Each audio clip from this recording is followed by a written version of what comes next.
মাম্মা, তুমি ওখানে বসে আছো কেন চুপ করে? হ্যাঁ, কি হয়েছে? একা একা চুপ করে বসে আছো? হ্যাঁ, কি বলছো বলো? কি? উইয়ো বাবা রে! Good morning and welcome back to my channel. তো চলে আসলাম চা খেতে। ঘুমিয়ে ঘুমিয়ে চোখটা পুরো ফুলিয়ে ফেলেছি। এখন বাজে সকাল 10টা পুরোপুরি মতন বাজে। যাই হোক, আমি ঘুম থেকে উঠেছি 10টায়, আর এসে এখন চা বসালাম, চা খাবো। 10টার সময় কে কে চা খাও কমেন্ট করে জানিও। 10টায় ঘুম থেকে উঠলাম বলে আবার ঘাবড়ে যেও না যে বাবা 10টায় ঘুম থেকে উঠেছে, 10টা অবধি ঘুমায়, বাড়ির বউ 10টা অবধি ঘুমায়, এরকম ভাবার কোনো বিষয় নেই। কারণ বাড়ির বউ কাজ করে অনেক রাত অবধি। সেই 2:30 অবধি মেয়েকে ঘুম পাড়িয়ে তারপর এডিট করে 4:30টার সময় কালকে ঘুমিয়েছি। তো তোমাদের তুলনায় আমি একটু কমই ঘুমাই। তোমরা হয়তো 11টা 12টায় ঘুমাও আর ওঠো, উঠতে উঠতে হয়তো ধরে নিলাম 6টা 7টাতেই ওঠো, তাও কিন্তু আমার থেকে একটু বেশি ঘুমাও। 4:30টার সময় ঘুমিয়ে 10টায় ওঠাটা কিন্তু কমই ঘুমানো। যাই হোক, আমার কাজটা আমাকে মেনটেন করতে হবে, কন্টিনিউ করতে হবে। তো যে যা বলে বলুক, আমি অত মাথায় নিই না সবার কথা, সবার কথা মাথায় নিতে গেলে মাথাটা খারাপ হয়ে যাবে।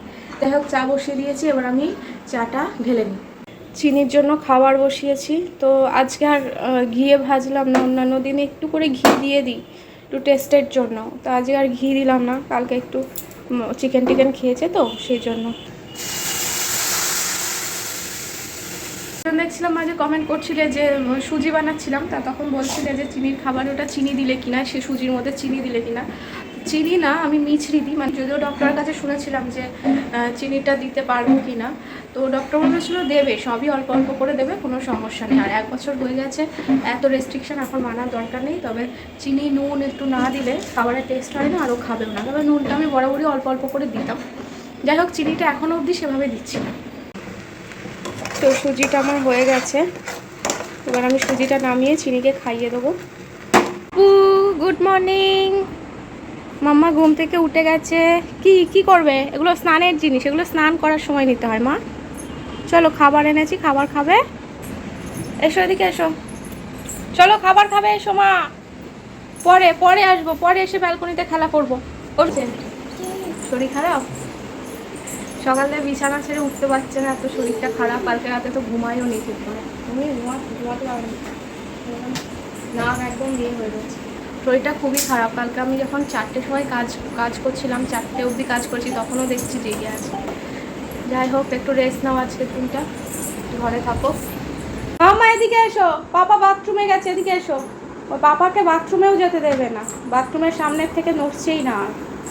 পাপা এক্ষুনি চলে আসবে, এদিকে এসো, তুমি খেয়ে নাও।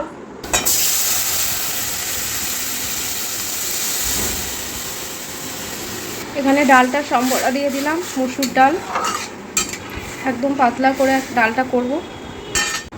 তো আজকে খুবই হালকা পাতলা রান্না হবে। আজকে ডাল করব, তা ডাল তো বসিয়ে দিলাম। আর এই যে আলু আর পটলের তরকারি হবে, আলু আর পটলটা কেটে নিয়েছি। তো আর কিছু হবে না। আর মামের ভাত বসাবো।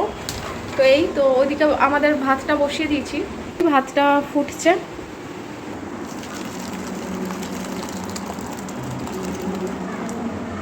তো ডালটা হয়ে গেল, নামিয়ে নিয়েছি। আর একদম পাতলা করে মসুর ডাল করেছি, রসুন পেঁয়াজ আর 5 ফোড়ন দিয়ে। তো প্রচণ্ড ঠান্ডা লেগে গেছে রথিনের, তো কাল থেকে লেগেছে। আজকে সকাল থেকে আমি মানে প্রচণ্ড কষ্ট হচ্ছে, আমি রান্নাঘরে থাকতে পারছি না, প্রচুর গরম পড়েছে। আর তারপর দেখছি মেয়েও মানে অনবরত হাঁচি দিয়েই চলেছে। তো ওকে আমি গত 4-5 দিন ধরে টানা আমি ওকে ঠান্ডা লাগার ওষুধটা খাওয়াচ্ছি। জানি যে বাড়িতে একজনের হলে সবারই মানে মেয়েটারও হতে পারে, সেই জন্য। তো যাই হোক, আমি রান্নাঘর থেকে চলে আসলাম, এত গরম লাগছে আর মানে নাকটা জ্বলে যাচ্ছে, থাকতে পারছি না। আমার চোখ দেখে নিশ্চয়ই বুঝতে পারছো, অনবরত চোখ থেকে জল পড়েই যাচ্ছে টপ টপ করে। ভাত হয়ে গেছে, ভাত নামিয়ে ডাল নামিয়ে এসে রাখলাম। মামামের সব সবজি কেটে রেখেছি, সবজিটা বসাবো, ভাতটা বসাবো। আর ওদিকে পটল আলুর তরকারি এখনও মশলা করা হয়নি। চলো রান্নাবান্না করে নিই, তারপর দেখা হচ্ছে। তো এখন বেজে গেছে দুপুর 2টো। চিনিকে স্নান করিয়ে খাইয়ে ঘুম পাড়িয়ে রেখে এসেছি, এবার আমি রান্নাঘরে চলে আসলাম। তো এখনও তরকারিটা হয়নি, তরকারিটা বাকি রয়েছে। তা তরকারিটা আমি গ্যাসে চাপিয়ে দিয়েছি। দিয়ে রান্নাঘরের অবস্থাটা দেখছো, রান্নাঘরটা গোছাচ্ছি, দেখো সবজির খোসাগুলো তুলছি, তারপর সবজিগুলো সব বাইরে এভাবে পড়ে রয়েছে, কিচ্ছু এখনও ফ্রিজে ঢোকানো হয়নি। তো একবার রান্নাঘর সামলাতে হচ্ছে, একবার মেয়েকে সামলাতে হচ্ছে, একবার ঘর সামলাতে হচ্ছে। তো এইসব করতে করতে খুবই হিমশিম খেয়ে যায়। তার মধ্যে তো ব্লগিং রয়েছে, সেটাও করতে হচ্ছে। তো সবটা মিলিয়ে খুবই ঘেটে যায় সকালটা। তো এইভাবেই চলে আর কি। সকালবেলাটাই যত মানে ঝামেলা আর যত হেডেক নিতে হয় সকালটা। আর কাজ বাজ রান্নাবান্না তো রয়েছে, আর মেয়ের কাজটা তো সময় করতে হয়। ওকে ধরো 1টার মধ্যে স্নান করাতে হয়, স্নান করানোর পরে একদম ওর খাওয়া রেডি রাখতে হয়, তারপর 1 ঘন্টা ওকে ঘুরে ঘুরে খাওয়াতে হয়। ওর পিছনেই আমার এটা করতেই 2-2.5 ঘন্টা লেগে যায়। তো এই কাজগুলো করে তারপর আসলাম আমার রান্না করতে। তো তরকারিটা ওদিকে চাপিয়ে দিয়ে দেখো এতগুলো সব কাজ সারছে, ওদিকে রান্নাঘরটা কিছুটা পরিষ্কার করে এসে এদিকে ঘরটা পরিষ্কার করছি। তো চলো কাজবাজ করি আর তোমাদের সাথে কিছু কথা শেয়ার করি। তো আমার ফার্স্ট পেমেন্টের ভিডিওটা তোমাদের সাথে শেয়ার করার পর অনেকে আমাকে, প্রত্যেকটা মানুষ আমাকে খুব ভালোবাসা জানিয়েছো, অভিনন্দন জানিয়েছো। আমি খুব খুশি। আমি সবাইকে রিপ্লাই দেওয়ার চেষ্টাও করেছি, তবে যাদের দিতে পারিনি তো তাদের কাছে সরি। যেটুকুনি টাকা পাই না কেন আর যাই পাই না কেন, আমার কাছে কিন্তু অনেক কিছু এটা। তো এটা আমি খুবই সাবধানে খরচ করব, খুবই ভেবে চিন্তে খরচ করব, কারণ এর পিছনে আছে অনেক কষ্ট। তাই এই টাকাগুলো না, প্রত্যেকটা টাকা আমার কাছে খুবই মূল্যবান। আর একটা কথা কি জানো তো, এই যে ভিডিও করা, যতদিন তখন ফার্স্ট থেকে যখন ভিডিওটা স্টার্ট করি আর কি, ফার্স্ট দিন ভিডিও করেছি, আমি কোনোদিন এই যে পেমেন্ট পাবো বা ইনকাম আসবে এখান থেকে এত কিছু ভেবে আমি না কখনো ভিডিওটা স্টার্ট করিনি যে এই দিনটা আমার জীবনে কোনো দিন আসবে। আমি জানতাম যে হ্যাঁ, বড় বড় ব্লগাররা, যারা বড় বড় ইউটিউবার আছে তাদের সাথেই হয়তো এটা হয়, তারাই পায় এই এখনকার দিনে। কারণ এত চ্যানেল হয়ে গেছে সবার, তারপর এখন আবার ফেসবুক অ্যাড হয়েছে, আগে তো শুধু ইউটিউব ছিল। তো এত চ্যানেল হয়েছে, এত পেজ হয়েছে, তার মাঝখানে আমার ওঠাটা তো কোনোভাবেই সম্ভব না। আমি জাস্ট আমার ভিডিও করতে ভালো লাগতো, সেই ভালো লাগা থেকে স্টার্ট করেছিলাম। তো আজকে যে এটা পেয়েছি সেটা পুরোপুরি মানে ভগবানের আশীর্বাদ আর তোমাদের ভালোবাসা। আর আরেকটাও কারণ ছিল, সেটা হচ্ছে আমি সারা জীবনই না নিজে কিছু করতে চাইতাম। কোনো দিন বাবার উপরেও খুব একটা ডিপেন্ডেন্ট হতে চাইনি, কি হাজব্যান্ডের ওপরেও হতে চাইনি, কারোর ওপর ডিপেন্ড করে বেঁচে থাকতে চাইনি। সে বাবাই হোক আর হাজব্যান্ডই হোক, যার যতটুকু কর্তব্য সে তো করবেই। বাবার কর্তব্য তো বাবা করবেই, হাজব্যান্ডের কর্তব্য তো হাজব্যান্ড করবেই। কিন্তু তার বাইরেও তো অনেক কিছু ইচ্ছা হয় নিজের জন্য, নিজে কিছু করি। তো আমার মধ্যে না সেটা খুব। তো সেই জন্যই না আমি ঠিক মাধ্যমিক দেওয়ার পর থেকেই আমি 1-2 করে টিউশন শুরু করি। তো অল্প অল্প করে পড়াতাম, বিয়ের আগের কথা বলছি আর কি। তো পড়াতাম, কিন্তু অনেকগুলো স্টুডেন্ট ছিল বিয়ের আগে, অনেক পড়াতাম, প্রায় সারাদিনই আমার পড়ানোর পিছনেই প্যাকটা, সারাদিন পড়াতাম। আর তারপর যখন বিয়ে হয়ে গেল, বিয়ের পর তো একটা অজানা পরিবেশ, অচেনা একটা শহর, একটা অজানা মানুষজন, পুরোপুরি একটা অচেনা জায়গায় চলে আসলাম। তো সেখানে কে আমাকে চেনে আর আমিই বা কাদের চিনি, আর কেই বা আমাকে স্টুডেন্ট দেবে, আর কেই বা জানবে যে আমি পড়াই। তো এত কিছু ভাবতাম। তো প্রথম প্রথম তো কিছুই ছিল না, কোনো স্টুডেন্ট ছিল না, খুবই খারাপ লাগতো। রথিনকে বলতাম আমাকে একটা স্টুডেন্ট দাও, আমাকে কিছু দাও, আমি পড়াই, আমার দরকার নেই, আমার টাকার দরকার নেই, আমি পড়াই। কারণ সত্যি বলছি আমি পড়াতে খুব ভালোবাসি। তো তারপর এখানে স্টুডেন্ট পাওয়া অত সহজ না, মানে পরিচিত সার্কেল ছাড়া এখানে স্টুডেন্ট পাওয়া যায় না। তো খুবই একাকিত্ব লাগতো। তারপর এটা ফ্ল্যাটে সেরকম কোনো প্রতিবেশী সেরকম ছিল না, খুবই একটা খারাপ লাগতো আর কি। বিয়ের পরপর খুবই খারাপ লাগতো, এই 4টে মানুষ ছাড়া আর 4টে দেওয়াল ছাড়া কিছুই ছিল না। তো তারপর ভাবলাম কি করব, কি একটা করা যায়, কি করব। তারপর একটু ফটো তুলতে, সারা জীবনে সেলফি তুলতে ভীষণ ভালোবাসি। তার রথিন বললো এটাকেই কাজে লাগাও।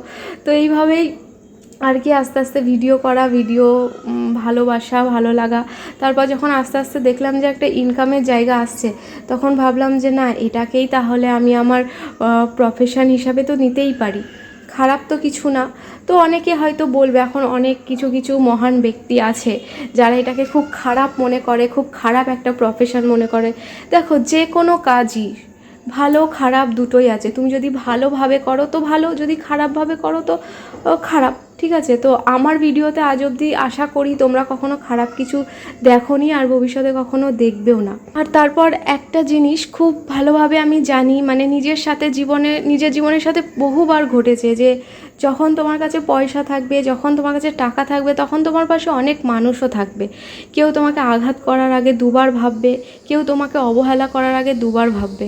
কিন্তু যখন তোমার কাছে কিছুই থাকবে না, না, তুমি জাস্ট সবার হাতের একটা পুতুল হবে, যে যেমন ইচ্ছা তোমাকে ব্যবহার করে যাবে। এটা আমি অনেক সময় নিজের জীবন দিয়ে বুঝেছি। তাই আমি সবাইকে একটা কথাই বলবো, যে জীবনটা তোমাদের নিজে, তোমাদের যেটা ভালো লাগে সেটা চেষ্টা করো নিজে করার। কে কি ভাববে, কে কি বলবে, এত কিছু ভাবতে যেও না। সবশেষে মনে রাখতে হবে যে নিজের একটা পরিচিতি খুবই দরকার। সংসার, বাচ্চা সব কিছুর পাশাপাশি নিজেকেও গড়ে তুলতে হবে, নিজের একটা পরিচিতিও দরকার। কাজ টাজ সব কমপ্লিট, এখন বাজে 3:15। আমি এখন স্নান করব, আর খাওয়ারটা ওদিকে গরম হচ্ছে। আর আজকে আকাশটা যেন একটু অন্যরকমই লাগছে, জানি না ক্যামেরায় আসবে কিনা, দাঁড়াও তোমাদের একটু দেখিয়ে দিই। দেখো আকাশটা কি দারুণ না আকাশটা। ওই যে আবার বিদ্যুৎ চমকাচ্ছে, মনে হচ্ছে ভীষণ জোরে বৃষ্টি আসবে। এটা আলাদা রকমই লাগছে, একদম অন্য রকম একটা। আর প্রচুর হাওয়া দিচ্ছে, গাছগুলো দেখে বুঝতে পারছো কেমন হাওয়া দিচ্ছে। তো যাই হোক, খাবারটা দিকে গরম হয়ে গেছে, আর ঘর বাড়ি সব অন্ধকার। মানে দেখো আমি কত, রান্নাঘরে দুখানা লাইট জ্বালিয়েছি, এদিকে একটা ওদিকে একটা। ওদিকে ড্রয়িং রুমে চলছে, ওদিকে ঘরে চলছে। আর আমাদের না এখন প্রচণ্ড কারেন্টের সমস্যা হচ্ছে, যখন তখন কারেন্ট চলে যাচ্ছে। ইনভার্টারে চার্জটা রাখাও খুব জরুরি। তো যাই হোক, আমি একটু গরম জলে স্নান করব। গিজারটা ওদিকে অন করে রেখে এসেছি, তো গরম জলেই চান করব, কারণ শরীরটা খুবই খারাপ লাগছে, ঠান্ডা লেগেছে। এখন ঠান্ডা জলে স্নান করলে আরও ঠান্ডা লেগে যাবে। তো খাওয়া হয়ে গেল, স্নান খাওয়া সবই কমপ্লিট। আর রথিন এইমাত্র বেরিয়ে গেল, 4টে বাজে এখন। রথিনের ক্লাস আছে, ও বেরিয়ে গেল। আর আজকে শুক্রবার, আমার খেয়ালই ছিল না যে আজকে শুক্রবার। আজকে তো বাবাইয়েরও পড়া আছে, তো আমার খেয়ালও নেই যে ও পড়তে আসবে। তো দেখি আসে কিনা, 5টার থেকে ওর ক্লাস আছে। কালকে আসবে বলে আসেনি, কালকে ওর আসার কথা ছিল। কালকে বলেছিলাম যে কালকে ফ্রাইড রাইস রান্না করেছিলাম, ওকে আসতে বলেছিলাম, তা ওর মনে হয় পড়া ছিল, আসতে পারিনি। যাই হোক, মেয়েও এখনই উঠে যাবে। আর আমার মাথা কপাল এত যন্ত্রণা করছে, আমি তাকাতে পারছি না। কেমন মনে হচ্ছে না, ঘুম পাচ্ছে না, মনে হচ্ছে না চোখ বন্ধ করে জাস্ট শুয়ে থাকি, আর কিচ্ছু না। তারপরে নাক মুখ সব, মানে নাক দিয়ে গলা দিয়ে সব চলে যাচ্ছে। একটা মন্টিকুলাস খেয়েছি, তো দেখা যাক কী হয়। আর প্রচণ্ড হাঁচি হচ্ছে, ফ্যানের হাওয়াটা নিতে পারছি না, কিন্তু গরম লাগছে, কিন্তু ফ্যান চালাতে পারছি না। যাই হোক, একটু রেস্ট নিয়ে নিই, তারপর দেখছি কখন আবার ভিডিও করতে পারি। তোমরা সাথে থাকো। মাম্মা, তুমি ওখানে বসে আছো কেন চুপ করে? হ্যাঁ, কি হয়েছে? একা একা চুপ করে বসে আছো? হ্যাঁ, কি বলছো বলো? কি বাবা, কি করছি বসে বসে? ওই ওই গাছ দেখছো? হ্যাঁ, এই পুটুগুলো এখানে কি করছে? টেরিগুলো এখানে ওদের দেখছো বসে বসে? ও মা তো এটা। এসো একটু আমার কাছে এসো। ঘুমো থেকে উঠনো আমার মা, এখন 4:30 বাজে।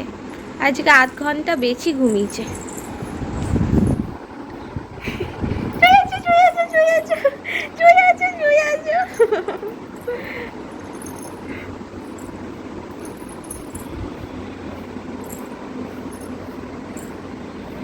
এসো মা, আমার কাছে একটু এসো। হবে না, খেলা করবে? এসো এসো এসো এসো এসো এসো এসো। না, আমি ধরে আছি, নামো নামো, আস্তে আস্তে। না, একা একা একা একা একা একা নামবে।